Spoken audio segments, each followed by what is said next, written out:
ሰላም ጤና ይስጥልኝ ውድ ተመልካቾቻችን ከኦሮሚያ ሚዲያ ኔትወርክ ለሰዓቱ ያዝናቸውን ዜናዎችን ይዤ ቀርቤያለሁ ከዜናዎቹ ጋር ኡስማን ባዩ ነኝ ባለፉት 100 ቀናት የጠቅላይ ሚኒስትር አብይ አህመድ አስተዳደር ኢትዮጵያ በዲፕሎማሲ ዘርፍ በታሪክ ውስጥ ጉልህ የሆነን ስራ መስራቷን የውጭ ጉዳይ ሚኒስቴር አስታወቀ የውጭ ጉዳይ ሚኒስቴር ቃል አቀባይ ለጋዜጠኞች መግለጫ ሰጥቷል ባልደረባችን መለሳ ድርብሳ መግለጫውን ተከታትሎታል ከፊንፊኔ እንደሚከተለው ያቀርባል ጠቅላይ ሚኒስትር አብይ አህመድ ወደ ስልጣን ከመጡ 100ኛ ቀናቸውን ደፍነዋል ባለፉት 100 ቀናት በዲፕሎማሲ መስክ ሀገሪቱ በርካታ ስኬቶችን እንደተጎናጸፈች ነው የውጭ ጉዳይ ሚኒስቴር የገለጸው የውጭ ጉዳይ ሚኒስቴር ቃል አቀባይ አቶ መለስ አለም ለጋዜጠኞች እንደገለጹት ባለፉት 100 ቀናት ኢትዮጵያ በጠቅላይ ሚኒስትር አብይ አህመድ አስተዳደር ስር በፖለቲካ ኢኮኖሚና የዜጋ ዲፕሎማሲ መስክ ብዙ ስኬቶችን አስመዝግባለች በቅርብ ከሚገኙ ጎረቤቶቻችን ጀምሮ በሩቅ ከሚገኙ ወዳጆቻችንና አጋሮቻችን ጋር በጣም ጠንካራ የሚባል የዲፕሎማሲ ስራ ተከናውኗል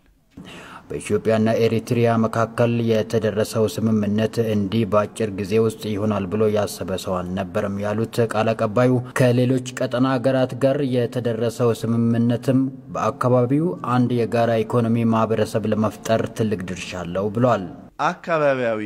ውህደት እንዲኖር አህጉራዊ አንድነት እንዲኖር ኢትዮጵያ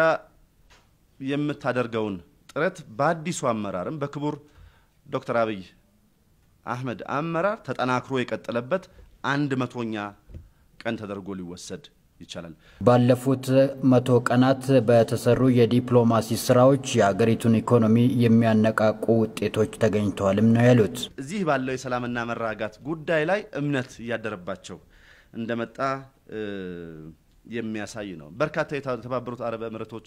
ኩባንያዎች ባለፈው ሳምንት ሳይቀር በተለይም በሆስፒታልና ሌሎች የጤና ዘርፎች ለመሰማራት ባለሀብቶቻቸውን አዲስ አበባ ልከው ከክቡር ጠቅላይ ሚኒስትሩ ጋር ተነጋግረዋል የዓለም ባንክ ከፍተኛ ባለስልጣናት ከክቡር ጠቅላይ ሚኒስትሩ ጋር ተነጋግረዋል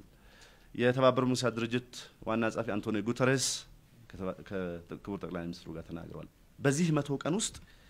ኢትዮጵያ አሁን ከገጠማት የውጭ ምንዛሪ እጥረት ጋር በተያያዘ ለልማታችን የሚያስፈልግ የውጭ ምንዛሪ ድጋፍ ማግኘት የተቻለበት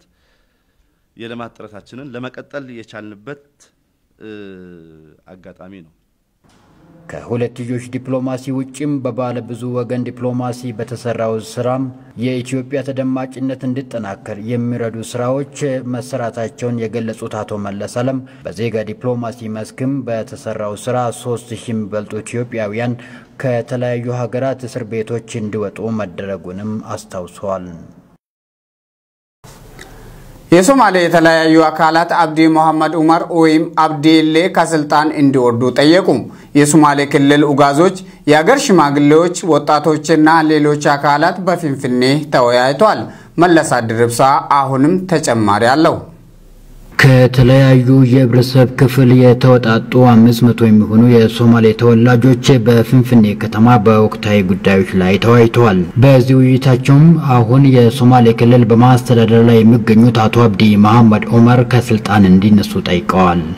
አቶ አብዲ መሐመድ ዑመር በኦሮሚያና ሶማሌ ክልሎች መካከል ሁከት እንዲፈጠር በማድረግ ትልቅ ሰብአዊ ጉዳት በዜጎች ላይ እንዲደርስ አድርገዋልም ብለዋል ዜጎች እንዲፈናቀሉ በማድረግም ህገ ወጥ ተግባር ፈጽመዋል ነው ያሉት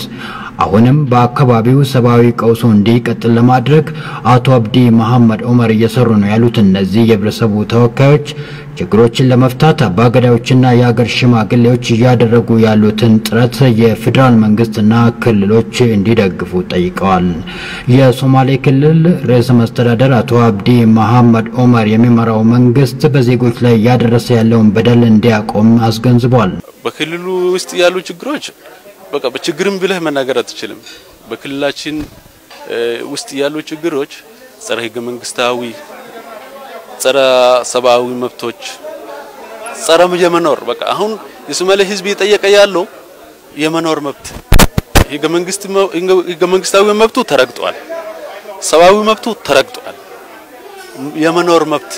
በቃ ኢንኑር ነው እዚህም አዲስ አበባ መኖር አልቻሉም ያያችሁት ነው በቃ አዲስ አበባ መኖር አልቻሉ በቃ ጅጅጋ ተውና አዲስ አበባ መኖር ያልቻሉበት ሁኔታ ነው ያለው። እነዚህ የሶማሌ ክልል የተለያዩ የህብረተሰብ ክፍሎች የሶማሌ ህዝብን እንታደግ የተባለውን መድረክ መስርተዋል። የዚህ መድረክ ምስረታ ለማደናቀፍ የአቶ አብዲ መሐመድ ዑመር ሰዎች ሁከት ለመፍጠር እየሞከሩ እንደሆነም ተናግረዋል። የኦኤምኤን ቡድን ለስራ እዚያ በነበረበት ወቅት ሁከት የመፍጠሩን ሙከራ ታዝቧል። እንግዲህ ወደ ተመልካቾቻችን ለአሁን ያዝናቸው ዜናዎች እነዚህ ነበሩ። ከቀሪ ኦሮሚያ ሚዲያ